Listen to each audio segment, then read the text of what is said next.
想知道如何在全白装机主题下打造一台高画质、流畅游玩顶级3A 游戏的主机吗？这也是刚好有一位朋友想要组装那么一台主机来实现高画质畅玩《黑神话：悟空》只不过他有3个需求那就是全白主题外观不要衰了，以及不想要用 Intel 于是我就帮他装好了这一套全白高性能疯人游戏主机。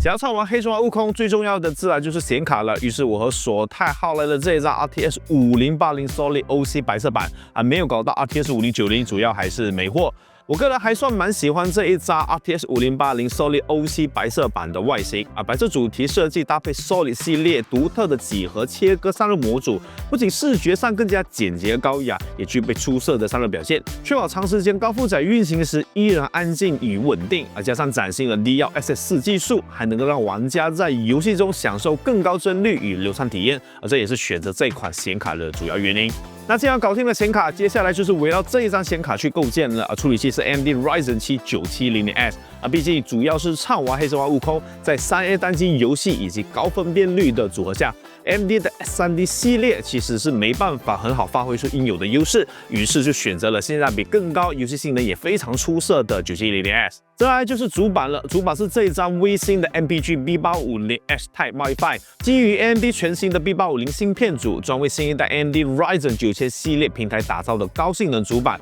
结合银白色的配色与电竞级别功能，能够带来强大的性能与扩展性体验。采用16+1+1线 DLMOS 的供电设计，搭配强化散热模块，为高负载使用提供稳定的保障。在存储方面 ，MPG B850H Type Wi-Fi 搭载了多达4个 M.2 插槽，其中就有2个就支持 PCIe 5.0程式，并且配备快捷功能以及 M.2 Shield Frozen 的散热片，提供良好的拆装体验，以及确保能够持续高速稳定运行。网络连接部分提供 2.5G 有线网口以及最新的 WiFi 7无线网络功能，综合来说，这已经是一块能够满足绝大多数用户需求的高性能白色主板了。当然，如果主板的插槽配色也能够换成白色，就更加完美了。内存是我工作室之前就留着的科夫 Class V RGB 白色版 DDR5 6000C30 16GB 乘2。虽然并非6000C28甚至是6000C26，但是对于单机游戏而言，基本无伤大雅加上这一道套条的颗粒就是海力士 A 代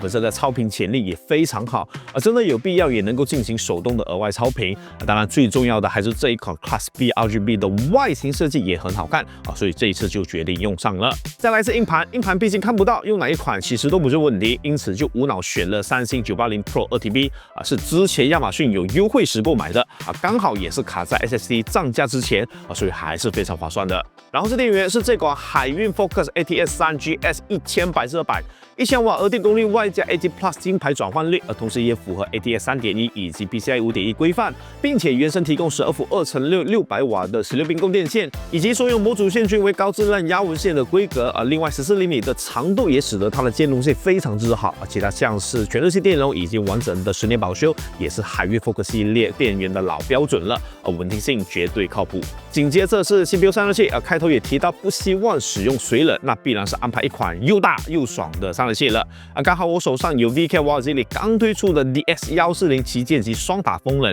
同时还是 AMD 平台的定制平底板型号首先最大亮点还是在外观的部分采用了磁吸顶盖，并且提供了一块4.3英寸16:9比例的大屏幕。通过自家 MISCO 软件也能够打造个性化的视觉体验，采用8根高性能复合热管配置，搭配全回流焊工艺，以及搭配优化的大尺寸铜底，能够更好的贴合主体表面使得热量能够更快带走，从而有效提升散热性能。而且我个人觉得 Valkyrie 白色款比起 Loki 黑色款还好看不少，你们是否也和我有相同的感觉呢？最后就是机箱了，机箱也是我工作室内的样品来自恩捷的 H7 Pro 2024版。恩捷的机箱设计一直以来都非常的在线哪怕是主打高风量型的机箱型号其外观颜值还是一如既往的好看唯独就是体积有点大的像个冰箱，而他居然不介意，那他既然不介意，就直接给他用上好了。和各位详细介绍完所有硬件后，直接来看看装好后的样子了。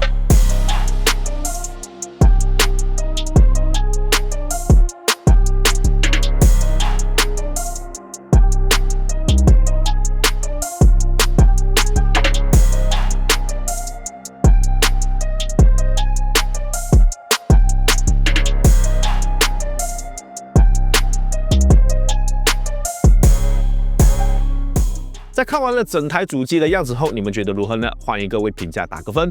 当然，这还并不是这一台主机的最终形态至于最终的形态是怎么样这里先暂时按下不表，先来看看目前的整体性能表现好了。在此之前，要简单说一下 BIOS 的调试9700X 我是采用了微星主板内提供的 Enhanced Mode 3搭配加100 MHz 的频率上限BIOS 设置就这一些没了。然后再给各位简单过一遍它的跑分成绩好了。Cinebench R23的单核跑分成绩为2253分，多核跑分则是24233分。3D Mark TimeSpy 的总分得分为27777分CPU 得分为15136分，图示性能分则是32579分。在更高压力的 TimeSpy Extreme 总分则是13999分。两次的总分的数字都非常好看CPU 得分为7925分，图示性能分则是16189分，而 Steel One 的得分为8730分，而同时进行24压力跑分测试，稳定性表现为98.6%。看完了基准测试表现，那么现在就是要来看看这一套主机在黑神话悟空里的表现了。首先直接将画质设定为 4K 分辨率，影视级画质，同时 DLSS 超分辨率为50%，关闭真生成以及全景光追功能，在66寸里头能够跑到75帧左右，而在二郎神杨戬的腹战环境中也能够保持在平均70帧左右表现还算可以。当然这样还是不够的，不开全景光追怎么能对得起自己呢？因此我将全景光追开到超高，同时也开启了2倍真生成功能，画质设定也调整到了超高，部分比如特效、毛发、植被则是设置为高，在66寸的跑图为90帧左右好像并没有特别亮眼，但换到二郎神杨戬腹战中又能够跑到150帧了所以接下来我打算试试看在其他的 BOSS 战场景。在大头幽魂这里的表现则是平均100帧左右，而在虎先锋这里则是平均90帧左右最后换到大圣残躯之战也能够到平均100帧左右。如此看来，这样的画质设定应该是这一套主机的上限了。看完了这一台主机的性能表现后，来看看它的散热表现直接来一个 AIDA64 FPU 加 Full Mark 2 GPU 一同双烤20分钟。此时的 CPU package 温度落在平均88度，功耗则是在平均135瓦，而频率的部分也能维持在全核心 5.395G 散热表现还算不错。至于显卡的部分就更加亮眼了得力于 Heatsheet Floor 底下有3把风扇进风，这张索泰的 RTX 5080 Solid OC 白色版此时的核心温度只有 62.7 度显存温度更是只有 55.7 度，核心频率也能够维持在平均2660 MHz， 功耗部分为满载360瓦风扇算速也仅有 40%， 1500 RPM 左右。不过这是在散热器以及机箱风扇全满速下进行的虽然说也没有到特别的吵，但噪音的部分还是很明显的日常使用还是希望更加静音一些。因此接下来就是调整转速至我觉得最舒服的43分贝环境，然后再次进行多一次测试。果然这个时候 CPU 的温度就直接撞到了95度的温度墙了。虽说频率的部分只降低了70 MHz， 功耗的表现也和满速状态下基本持平，但终究还是比较吃力一些的反观是显卡的温度表现仍然很棒，核心与选存温度的温差都仅有2度。为了让所有风扇保持在静音环境下的转速下还能够维持不错的散热表现，我决定将前脸的风扇给替换掉，并将这一套一体式的 RGB 风扇装在顶部排风，同时也想要试试看将 DS140 前脸的 X2 风扇给换了，看看能不能够有明显的散热提升。而为了能符合全白色系的外观，我特地搞来了海运刚推出的 Max Floor 120白色版高性能风扇，采用30毫米后框搭配弧形扇叶设计，以及提供最高3300 RPM 的转速，使得能够达到 154.85 CFM 与 8.5毫米水柱的卓越性能，适合搭配高性能 CPU 或密集散热区域使用。轴承与电机采用日本 NMB 双滚珠轴承以及3项无刷电机，官方宣称它的寿命可达7万小时。风扇四角配有减震橡胶件，有效抑制共振。而白色版延续 Max Floor 系列一贯的干性风格，适合用于白色机箱或希望打造清新光效空间的用户。无论是全白系装修或是 RGB 灯效主机，都能够完美融入，提升整体的视觉质感。这也是我为何最终会选择它的原因。同时我也很好奇Max Floor 120在低转速场景时的性能与噪音表现，这回就好好的体验看看好了。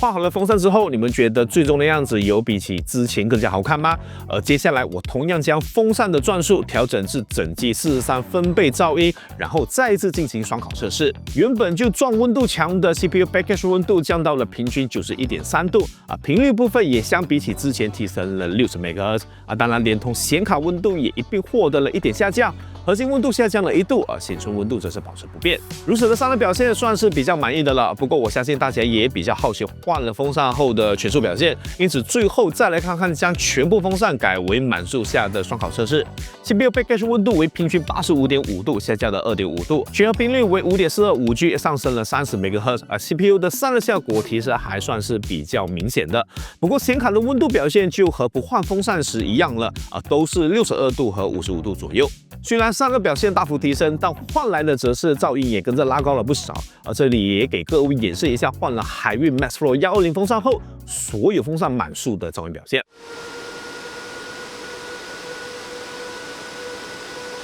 无可避免 Maxflow 120风扇在运行至3300 RPM 下的噪音依旧非常可观，但好在将转速调整至低转速后对比更换风扇前的散热表现也有明显的提升加上它还是少数拥有全白色造型的高性能风扇，我觉得整体表现还算是挺亮眼的。总结这一次的高性能全白游戏主机的装机体验虽然部分硬件还是采用回过去在频道内就使用过的硬件，但整体体验还是挺不错的特别是整台电脑的游戏游玩体验也确实很棒唯独是这个大炉冰箱的 Hershey Pro 还是让我有点